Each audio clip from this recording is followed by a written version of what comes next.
The Japanese are going extinct. At least that's what current data says.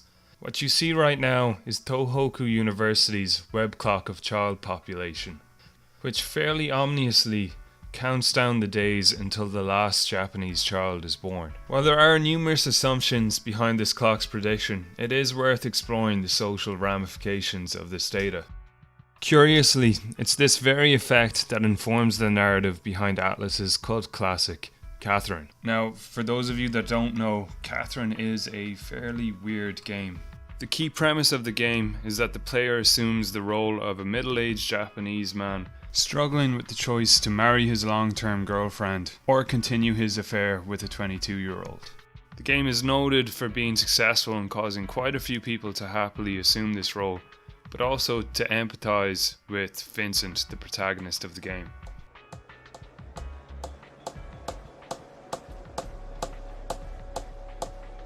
Hey, where'd you go? Snap out of it! Were you even listening? Sure. You know, you've been a little out of it lately. Is everything all right? You've been spacing out left and right. Oh, sorry. I had to work early this morning.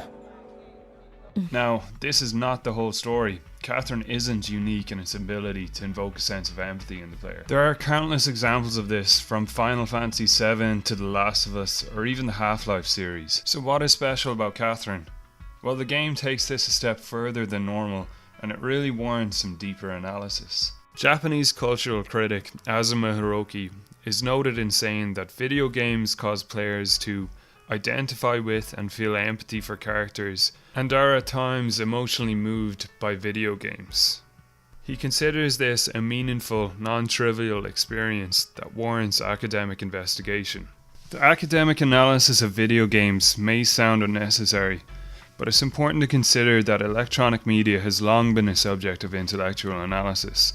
Media theorist Marshall McLuhan has long posited that the function of games is actually to dramatize social issues.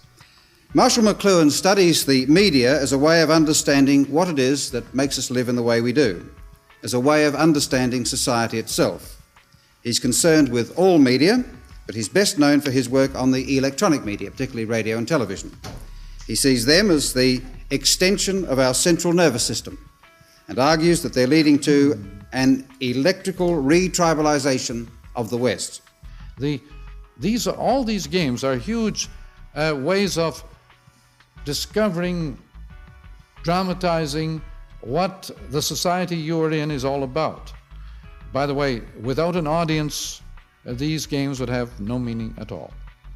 They have to be played in front of a public in order to acquire their meaning. So, how does Catherine acquire its meaning? After dealing with the initial shock of his mistake, Vincent is put through nightly trials in his sleep. And then, these very strange Catholic-style confession scenes, which make up a meta-gameplay element that both alters the storyline and shares user choices with the game audience. Also, quick side note here, that picture in the background is Vincent being crucified on a Venus symbol. Yeah, like this game needed to get any stranger.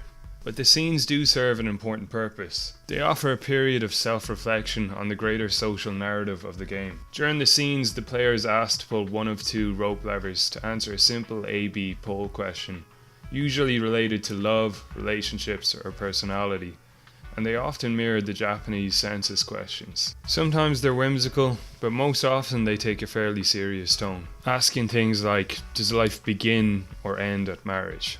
This game element can be considered a form of ludonarrative dissonance. Basically, ludonarrative dissonance is when there's a conflict between a video game's narrative and its gameplay. What the game designers are trying to do is to draw the player out of the game and allow them to have a period of reflection. This allows the player to reflect on the situation Vincent is facing, and also possibly to reflect on their own life or the greater social issues that inform the game's narrative. It could also be argued that these scenes allow the player to process their own emotions regarding relationships and adult responsibility. The unique social narrative Catherine presents is novel in its methodology for parsing emotions and providing emotional catharsis through gameplay. As you can see in this scene, where Vincent is shown responding to his long-term girlfriend, the themes of relationships and adult responsibility are pushed to the forefront of the game quite frequently. These scenes also provide much needed relief from the trauma that Vincent faces during the game. Throughout the game, Vincent is forced to face weird symbolic representations of his own mental anguish. These include the immoral beast, a sexualized, disfigured representation of his affair,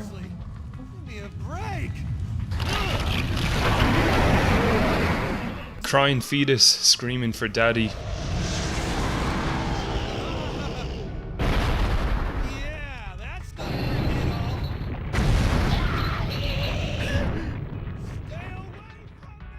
his long-term girlfriend, Catherine, the Doom Bride, who's literally trying to take his life.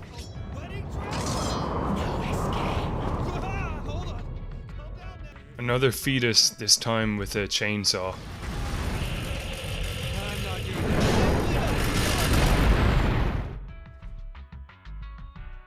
A masked version of Vincent that represents his guilt and indecision.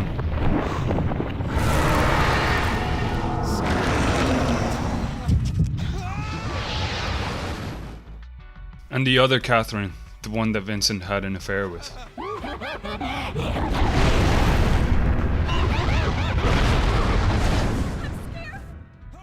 And finally, Thomas Mutton, the bartender from the bar that Vincent drinks at, who turns out is actually an immortal demigod whose goal is to separate non-committal men from their fertile girlfriends in order to save humanity. Yeah, just in case anybody didn't get the whole point of the game. Now keep in mind, as absurd as this story is, it's meant to reflect real-life social circumstance. Data from a 2011 fertility survey state that only 33.6% of Japanese men and 47.7% of Japanese women between the ages of 18 and 34 consider children as one of the merits of marriage. That data is telling. The story and gameplay of Catherine is specifically designed to reflect this reality. Ultimately, this is what defines Catherine. The gameplay is challenging, rewarding and fun, but it's the ability to engage the player with a greater social narrative in a form of media and indeed genre more typically associated with superficial tropes that makes this such a great cultural commentary. The choices the player makes ultimately reflect their thought processes and also the game's conclusion. It's interesting to note that in one of these endings, in fact one of the endings described as being a true ending, Vincent completely rejects both Catherines and indeed the idea that he is hemmed into choosing one or the other.